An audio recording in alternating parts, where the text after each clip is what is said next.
Hi, everybody. For this interview, we're going to be at Little Loaf in downtown with Chef Julia. We had so many of our podcast interviews that mentioned Little Loaf or who buy from Little Loaf, and we just said, okay, we got to go there. And I can't believe I have never been to Little Loaf all this time. I've passed by it several times and just never been in here. And then once Rich and I, as soon as we walked in, we were like, oh my gosh, this is such an amazing place. And Rich was like, this is the type of place we want to be interviewing. So we set it up, and she's amazing. You're gonna hear her story about all the travel she did, how she got into baking, why Wilmington, and some of her favorites, and maybe a little bit of a tease about the future, what the future holds for them. So it's a great interview. If you love baking or have thought about baking, or you want to try a place that has great baked goods, this is a great interview for you. Welcome back, everybody, to the Cape Fear Calling podcast. We are here at Little Loaf today with Chef Julia. Can I call you Chef Julia? Sure. That's what everybody calls you. Really? That's or funny. Baker Julia. Yeah. Chef's fine. We are here in Wilmington, North Carolina, as always, and I just have to say, we could not ask for a better day. It is like a perfect day in November, so I hope everybody on this day, it's the day before Veterans Day that we're recording, that everybody's out doing something wonderful today. Me too. So yes, we are here. I wanted you to know because everybody we talked to mentioned Little Loaf. We always ask people, like, is there another place that you would recommend in Wilmington? And they either say Little Loaf or they're buying things from Little Loaf, which was the case, That's which is Dram Yard and Maven. And so we said, all right, we got to do Little Loaf, our next stop. Cool. So I'm so happy we're here, and thank you for taking time to be with us, because I know you are super busy, and I know you may have to get up during the interview to go check on the bread, pull things out of the oven. Yeah, as always. So yes, I'm so glad we got to do this. Yeah, me too. So I was just talking to you about this before the interview. Take us into your journey. How did you end up in baking? Sure. I'll try my best to make it as concise as possible. To begin with, I've always been obsessed with food, so it's always just been somewhere in the back of my mind. At night, like when I was a kid, my aunt would come sit me down when she would babysit me and say, all right, let's pray. Like, what do you want to pray? You know, what do you want to thank God for? And I said, I thank God for chocolate. She used to say chocolate. That's how I used to say it. So, like, I've always been obsessed with food. My mom said I used to tell my donuts I loved them before I would eat them. It's been a thing for my whole life. So I think it's only fitting that I'm here now. But point is, always been a thing. I've been really fortunate to have a lot of good bread in my life because of my background with my mom being from Belgium. I went to Europe a lot. So that's kind of where the seed started, I think. And my first career path was teaching abroad as a second language. So after college, like I moved down to Wilmington when I was young, moved from Wilmington to Boone to go to App State, and I did teaching was my degree, French and teaching English as a second language. So I went abroad to first Reunion Island, which I was saying before is an island next to Madagascar. It's a French territory, so it is the same. Like they have the same laws and everything and president, but they don't really speak just French. There, I was always like baking and stuff for my students, for colleagues, etc. So I was doing that anyway. And I think I was always the friend that made like the birthday cakes, even if I wasn't very good at the time at doing it, like I still wanted to. And then after Reunion, I moved to Argentina, taught there. And there is where I started my first pastry business move, I guess. I started a cookie business there. It was tougher in Argentina. I wasn't having like the best time there. And same with Reunion, like when I felt alone or away from family or kind of just out of my element, I was always baking. So it started as therapy, truly. And there I was like, I want to do this cookie business. And it was like the only thing I was looking forward to at the time. And I loved teaching. I love my students. Like I still teach now for a reason, but I just got obsessed with making this perfect cookie that all of them wanted all the time. And I bought a bike because I didn't have a lot of money then. Bought a bike and I pedaled around the small town in Argentina I lived in and sold these packs of cookies called pepas. And that was my first like thing in pastry. And I really thought to myself and was like, if this is all I am caring about right now and all I love, like, why am I not doing this all the time? So I just changed everything from then. from then on moving forward. So I moved back to Wilmington to start on square one, sleeping on my mom's couch. Thank you, Mom. And started just working like crazy. I had like 3 jobs. I was serving. I did cupcakes. That was my first baking job, the peppered cupcake. Love Tabitha. She's awesome. She was here yesterday. I love her. She's awesome. So you guys, Very if you cool. want to, talk to her. Yeah, but, peppered cupcake is a Wilmington staple. Yeah, for sure, that was my so. first like true baking job. Cool. And I did some things on the side for True Blue at the time, but just some bulk baking.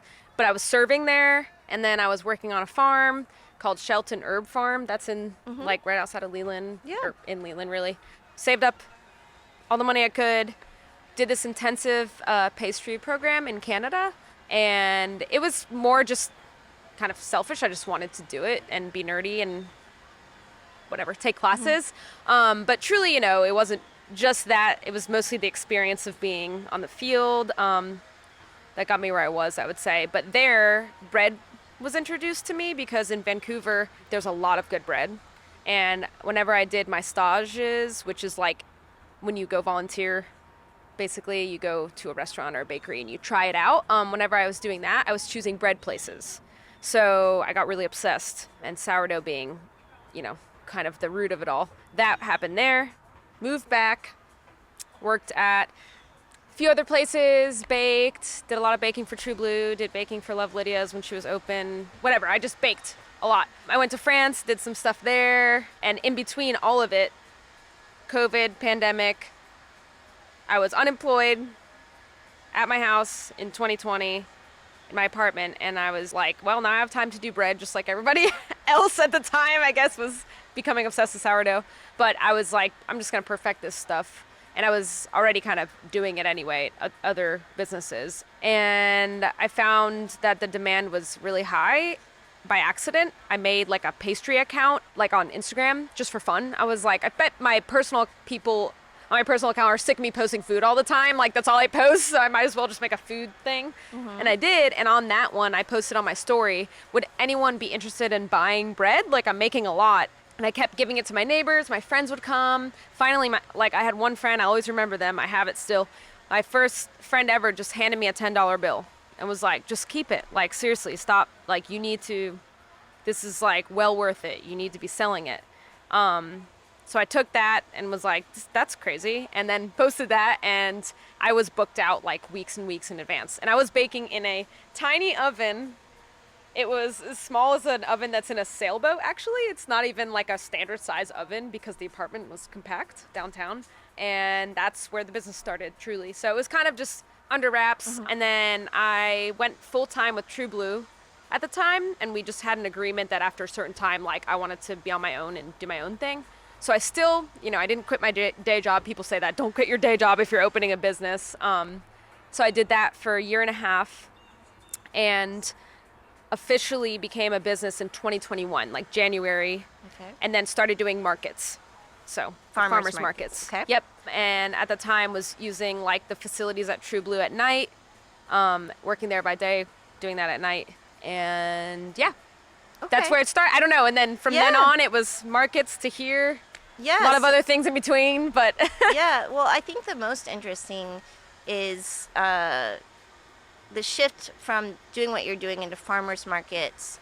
That's still big and very time consuming, but shifting from farmers markets to having a store is a huge shift. So that's what I am very interested in. Like, and this spot is great, especially for like this area downtown, finding a place with a outdoor patio. And I mean, it's just perfect for what you're doing. Thanks. So yeah, how did you find it?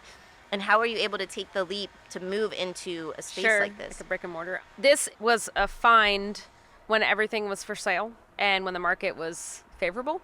And it was just a risk that I took. This is a family-owned property, so it's in our family. It was my parents that were like, just do it, take the leap. Like, I talked to them and was like, should I? What do you think? I've always wanted to do it, so we just did it. So that was the first thing, and actually it was in 2020. So it took 2 years to renovate, which is insane. But you know, we bought it at the worst time ever, and Yeah. I mean, best time, but then worst time for like supply chain. You know, Oh, you're everything. right. Just, I mean, we couldn't get anything. It was Yes. crazy. Like, so that was the leap between markets, and this was already kind of planned. The markets I did after already knowing this was going to be a thing, but now that I've done both, it is wildly different. I mean, I had no idea. Doing the markets is one thing, you know. I know exactly what I'm doing, like baking wise. It's just me doing all the baking, loading my vehicle, going to the markets, unloading, selling, and then that's it. And then that's just like the money that comes in, and you're paying yourself, and that's it. There's no, you know, nothing else to worry about except for some rent somewhere or whatever. But here is a total different beast. So I don't know if I even started to answer it, but the Yeah. transition was just, Yeah. I don't know, crazy. It was just taking Yeah. a risk and hoping for the best and realizing that I'm really, like, I plan a lot and I'm really a future thinker, but this taught me to not be hung up on that because nothing you plan is going to happen in this scenario. Especially when Yes. you're a baker and you want to be a business owner. I'm like, I thought baking was crazy, and you know, you saw me running around. I'm like, I thought that was multitasking. That might actually be my oven. I don't know. Yes, it is. It may be my oven, but I have to see if You could check. I mean, Yeah, I don't know. it's a good place for us to take a break. Cool. Yeah, it's my Yeah. oven. Sorry. Okay, yeah, this is a good breaking point. All right, so we are back with Chef Julia after her oven break, and wanted to talk more about the space. So you found the space in 2020. What was it before? Was it residential was a or business? yarn shop. It was a Oh, business. yarn shop. Okay. Yeah, they were selling yarn. Okay, that's cool. I could see that here. They're still here. Yarns of Wilmington. They're Oh, just okay. they relocated, which is good. yeah. I did not want to like buy a place where a business was, you know, like shutting down. That would make me really Yeah. sad. So I'm glad. Anyway. Okay, cool. So we got good vibes. Yes. They had a good. They left for a good reason. Yeah. Chef Julia came in for a good reason. Yeah. I wanted to see how, you know, going from a baker, it's like you also have this amazing design aesthetic going Thanks. on in this building, and I was like, I don't know how many bakers are also able to envision this design. Did you have a designer that helped you No. come up with this, or is this all you? It was me and my father. Okay. I'm so glad I had him. It was the two of us for 2 years just making decisions. And like a lot of, especially the practical things with the kitchen, I mean, that was all me for sure, like the layout. But he is like, not that color, that color. Like he's Wow. Awesome. Yes. And so the tables look like they're custom made. You have like Yeah. some custom bar stools. The tables my dad and I actually made. Okay. So those we made. The other woodwork is awesome. Coastal Live Edge is the name of the company. John is the guy that does it. He does everything. I mean, the milling, he does everything Wow. from milling to constructing. He's awesome. Father and I designed, he executed all the woodwork. And then we did get the custom benches we found, I think through like Etsy, like a person that was making them. So he sent the dimensions and everything. Yeah. So yeah, a lot of it's custom. Oh yeah, it looks like it. I mean, everything. So something I always ask is, what is the vibe you're going for? Did you want people to feel when they Sure. come to your bakery? I wanted it to be relaxing, warm, feel like a house still, like this still kind of homey, but I didn't want anything like in your face, nothing like industrial. I really wanted it to be like, I could sit here all day if I wanted to, outside or inside. I wanted it to be comfortable. Yeah. Okay. I guess. Awesome. I don't know No, if I that- think that's what you're going Right? for. I love the windows. That was a big thing for me. Yes. Even though it's very difficult with energy conservation. In the summer, it's like hot. We're working on everything, but the windows, the light. Yes, there is definitely an airiness, a lightness, a warmth, for sure. It doesn't feel like a coffee shop that just has plastic tables and chairs that Yeah, somebody just yeah. threw in there, and it's just like there is seating, but that's not like, it's really just to come in, get your stuff, and get out. Like, I was really surprised actually when I came in, because it Thanks. feels like a really upscale coffee shop or breakfast bistro or something, but the focus is all on bread, which is Yeah. amazing. Thanks. Which I think we should probably get to, because we've talked about I know. everything else. Everything else. So your bread is amazing. Thanks. Again, like everybody keeps recommending you. What do you think is the secret sauce that makes you, what do you think it is that people, you put it out there and everybody's like, I have to have it, and people just keep coming in? How often do you sell out of your bread? Is that like usually a daily thing? I mean, it's pretty common. I'd say the secret is a lot of care. Like, honestly, it's the obsession and it's the care for the perfect, in quotes, product. Nothing's perfect. And like the love and dedication, like the team, it's more that than it is, just making something zany and cool. And, that's not really the point, or like a fad. Like, oh, this is cool right now, let's make it. Like, it's more about like, what are we feeling? Like, what do you think? What are you excited about?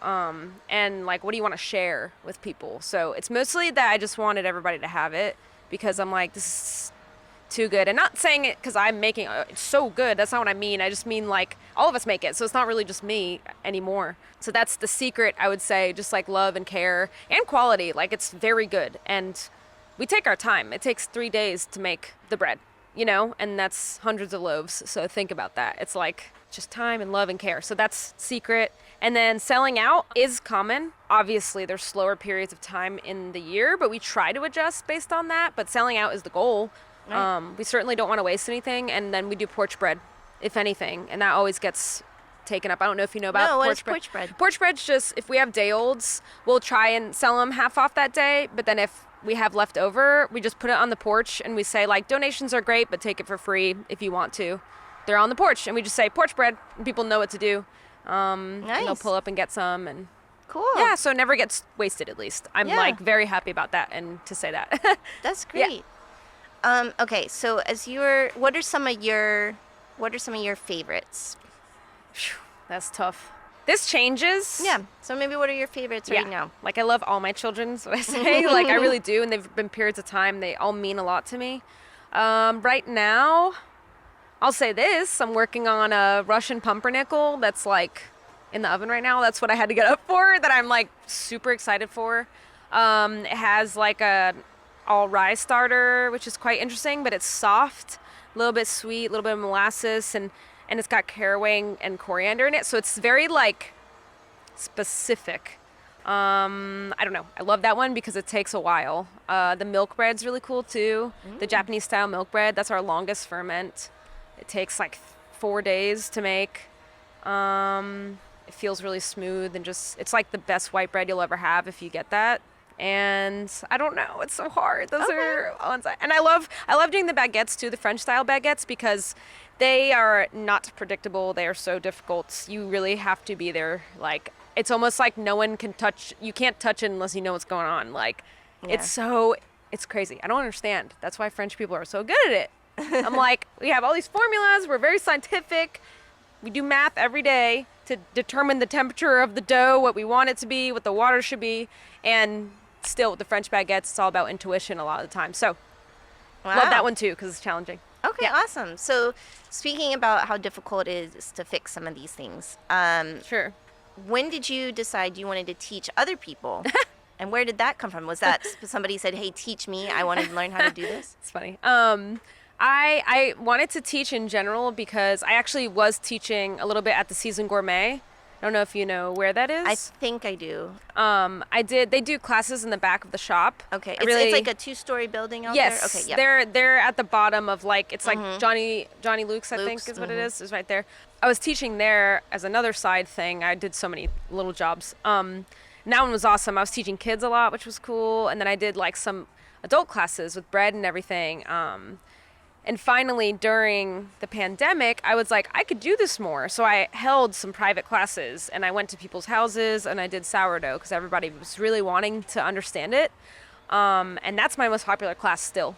And I love it. I really wanted to find a way to teach it, a 3-day process in 4 hours. And I feel that I've been able to in this class. And I'm really proud of it, honestly, because it's tough. Sourdough is not as easy as people think. Some people just come in and they're like, do you have starter? Yeah, I think I'm going to try to make sourdough. And I'm like, have you made it before? And they're like, no. I'm like, okay, you want my email? I'm like, it's gonna be more than just mixing something, you know? Sourdough kind of people, you're like, this is a difficult process. Yes. And I would like, and I would like easier, people to. It's harder than just taking a starter. Because I think that I've thought about that a few times too. I'm like, oh, maybe when I have extra time, maybe I'll try to do sourdough. Yeah. And because you just see people doing it all the time online. Like everybody does it. Yes. So you don't realize how difficult it can be. It's just a lot of failure too before you get it right. And I like the class because it's, you really, I say like, this is why this happens. I mean, everybody that comes, they either have never made bread before or they have been making sourdough for years and they're like, I just can't get this one thing right.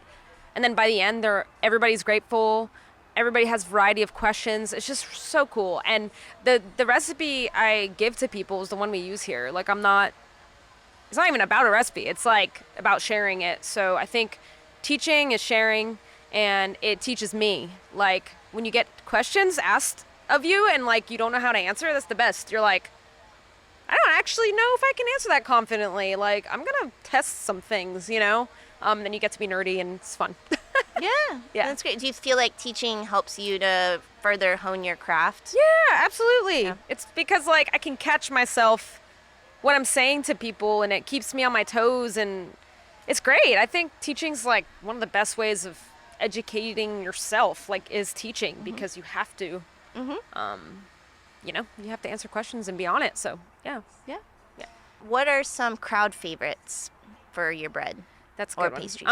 Ones that always sell out is the country sourdough. I think that's like everyone's like first, like if they haven't been here, if they need an introduction to the sourdough world, because mind you, like I always say 95, it's more like 97% of all of our bread is sourdough. So when people think sourdough, they're not realizing that it just means naturally leavened bread that has a wild yeast culture, which we have a few starters. We don't just have one. We have like 2 or 3 breads that aren't. So when we come in, that's the most friendly, I think. It's the most like, I'm going to try that. So country sourdough always sells out. Honey biscuits are huge. They've been huge from the start, though. Like, and I kind of a staple, honestly. It was like an accident. So it was an accidental thing that I did. What was the accident for the honey biscuits? It was, I had, making biscuits, whatever, always a thing, like making biscuits. But I had to make a bunch of honey butter for an event at a restaurant I was working at, like whipped honey butter.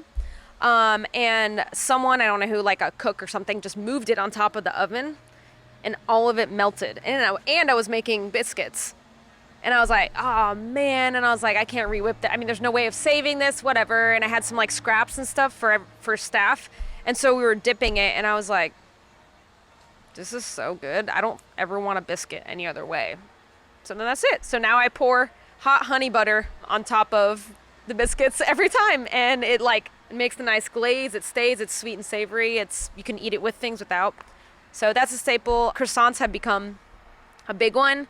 That took me years, so I'm very proud of that one. And my team, I had someone that came on a little later too on the team, and he and I, like, that's our child. We finally got it. So that one sells out in like people are like calling for that. So any croissant thing / Danish thing, the honey biscuits, the sourdough, the cinnamon rolls too. It's funny, my sister's the one that forced me to put it on the menu because she knew they were really good.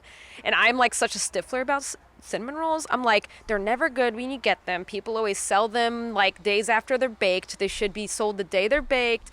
They're never, they're always dry, blah, blah, blah. She was like, stop complaining about it and just do it already. Like, just make them. They're good. And I was like, fine, well, you're making it. I'm teaching you. And then we did. And now it's like it's funny. Like my sister's here and your sister works with you as well? Yeah, she's my first employee, like true one. I had like some farmers market employees, some help along the way that don't live here anymore. I love them and miss them, but my sister was the first employee here. She was my dishwasher because I was getting overwhelmed working alone and then doing my dishes. So I was like, do you just want a little extra? Like, can you just help me? And then finally she started taking notes and I was like, let's give it a shot. And I started giving her some easy doughs. And then now she's like, now she's managing the to-do list, the prep list. She's like, okay, we're going to be mixing this next and this. What do you think about this, Julia? I'm like, you got it. So everybody thanked Charlotte if they love the cinnamon rolls. It was her. Nice, nice. You moved around a lot in your different travels. What made you decide you wanted to open up a business in Wilmington? At first, I was very hesitant. I always wanted to leave Wilmington. Like my whole life, I was like, I don't want to be here. I don't want to be here. And then pandemic happened. I was so glad I was here because had I been abroad and in quarantine and this and that, I mean, it just taught me that being close to my family was really important to me. And now I work with my family. I mean, my sister's my secondhand person. Like, we're with each other all the time. I couldn't ask for, a better place to be. And I realized that where you are isn't as important. It's who you're with. That's what makes home, not the actual place. So that's why I'm here. Nice. Family. Yeah. Well, I mean, working with your sister, if you get along with your sister, Oh my gosh, yeah, she's my bestie, so. That's great. Yeah. Well, we have 2 girls, so maybe one day they'll have their own business together too. I can't imagine it right now. Well, but- we used to fight when we were younger. It's funny, but now, yeah. Does your dad still help out at all? Oh yeah. Every Thursday and Sunday he's here on his days off. We always make jokes about how he's a gardener. He comes and he leaf blows all the leaves for everybody. He checks on it. Yeah, he does dad stuff, literally. He's always like, all right, I blew the leaves around, I'm going. It's so funny. And he's so nice on Mondays. Like if I don't get to it or if it's later, he'll just surprise me, pull the trash and recycling to the road, just things like that. So he's very much involved. One day he'll be our delivery driver. If we ever expand onto other things. Yeah, okay, so let's talk about that. I know you're still kind of young in your business journey, are you still kind of in a place where you're like, I'm still trying to make sure I get everything going how I have it, or you're like, I think we're ready to do something different? What are you thinking about the future? You kind of happy where you are? I'm on the fence about when, but I know that there will be one more place. Not more than that at all. Like, I do not want to grow, like... I don't even plan on retiring ever, I'm like, this is my baby. But I do have a business concept like for one other place that will be different than Little Loaf. And that's all I will say. Okay. Because I don't want to put too much out into the universe, but could be happening 2 months from now, could be happening 2 years from now. It just depends on when it's right. Okay. If that makes sense. Okay. Leave everybody in suspense. I would like to say, I want to make sure I say this because we were talking about our friend. He got some gluten-free focaccia. Rich got some gluten-free focaccia for our friends. And when we're going to be getting some baked goods for a business collective that our church is doing. And I'm very excited to share that with you. So I had one the other day, the pumpkin pumpkin banana muffins. Are those the ones those that are you're gluten-free? making? Yeah, that's what we're making. I was like, those were amazing. And so I just want to say, you don't even tell they're gluten-free, no, right? I was like, those are the best muffins I've ever had. Thanks for saying that. So I was like, anybody who's gluten-free that is looking for not just a gluten-free option, but something that is delicious. Just as good, yeah. This is a good place to come Thanks. and get the muffins here, because I remember you told me, you're like, that's actually the only muffin we make because it is so good. Yeah. And it is amazing. Thanks. So I just want to put that out there. Everything I've tried has been amazing. Thank you. And I know Rich's favorite maybe monkey bread. So Oh, Rich is behind the camera today. He told me to mention that, so that way you guys can see. But last question is, what are some other places that you like? And Sure. it could be anything. It could be a park. It could be a beach spot. It could be a restaurant. It could be coffee, whatever. What are some of your favorite spots around Wilmington or Cape Fear area? Yeah, that's tough because it just depends. I mean, it's obvious that I love Maven. We've already talked about that. We use their espresso for all of our lattes and everything. So we also have the best coffee in town next to them because they do too. But outside of that, I know I mentioned I would just like to shout out another baker just because I think it's important to be like a community of bakers rather than I don't really see it as competition and this and that. We talked about pie slayers earlier. They're cool. They're really nice people. That's what I care about most, and I hate making pie, so that's funny. I'll make very good pie for Thanksgiving. They're going to be awesome, the best ever, but I'm so glad there's a pie company because they're awesome. And then as far as places, what's funny is I'm really old school about diners and things. I love Louie's hot dogs downtown. They're my people. We do trades, pastries for hot dogs. It's just classic is what we do. I really like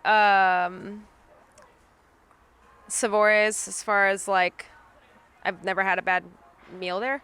I just went to Olivero for the first time the other day and was very impressed. I make pasta, so when I eat good pasta, I'm like, yes, and I'm Italian, so that's a big thing for me. Last question. Yeah. How do you feel about this lifestyle? I read some on one of your posts that you were cool about being an old lady who gets up early in the morning and do all the baking. But yeah, it's a tough thing. Like you the bread is not going to get done unless somebody wakes up and does it. So how do you feel about the lifestyle a couple years in now? It's funny. It's important because it's something I go back and forth on. I don't want it any other way. Personally, I love it. I love being selfish about the sunrise. Like, it's my time. Like, I get to be up before the sun without anyone. It's awesome. Like, it's so peaceful. It's very meditative. Like, it's awesome.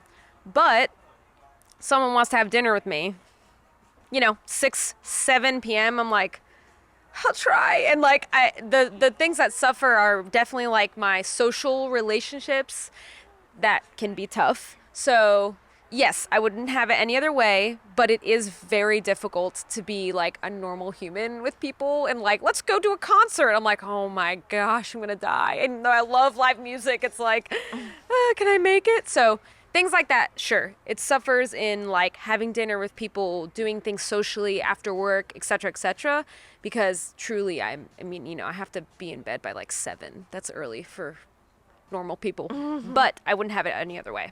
So okay. That's how I have to say about that. It's tough, but...